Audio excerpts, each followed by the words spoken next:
তারা হয়তো মনে করেছে ফুটবলের 90 মিনিটের খেলায় হয়তো চান্সে কেউ 5 মিনিটে গোল দিয়ে দিয়েছে, তারা ভেবেছে আমরাই সেরা খেলোয়াড়, কিন্তু তারা খেলোয়াড় নয়। মাননীয় স্পিকার, এই জুলাইয়ের 12ই জুন 2024 আনুষ্ঠানিকভাবে যুগপৎ আন্দোলনের বৈঠকে বিএনপির গুলশান কার্যালয়ে আজকের বিএনপির মহাসচিব এবং একই সাথে স্থানীয় সরকার মন্ত্রী জনাব মির্জা ফখরুল ইসলাম আলমগীর, অর্থ পরিকল্পনা মন্ত্রী জনাব আমির খসরু মাহমুদ চৌধুরী সহ অন্যান্য আমাদের প্রতিনিধি দলে যারা ছিলেন তাদের সাথে আলোচনায় বলেছিলাম এই ছাত্র আন্দোলনের স্ফুলিঙ্গ বারুদের মতো জ্বলে উঠবে, এই ছাত্রদের পাশে থাকতে হবে, আপনারা ছাত্র দলকে সেইভাবে নির্দেশনা দিন।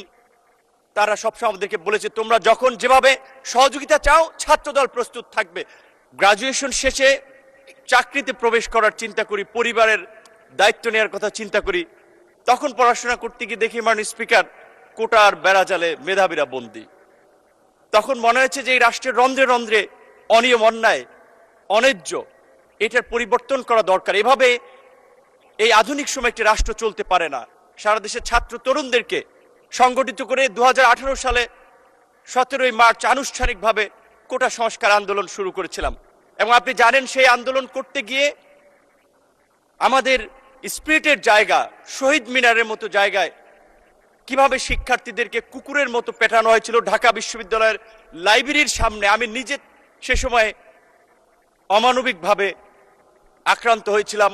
রাজশাহী বিশ্ববিদ্যালয়ের মেধাবী ছাত্র তরিকুলকে কিভাবে হাতুড়ি দিয়ে পিটিয়ে তার কোমরের মেরুদণ্ড ভেঙে দেওয়া হয়েছিল।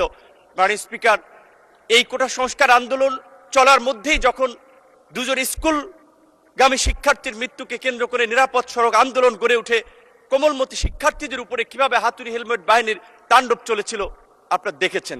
মাননীয়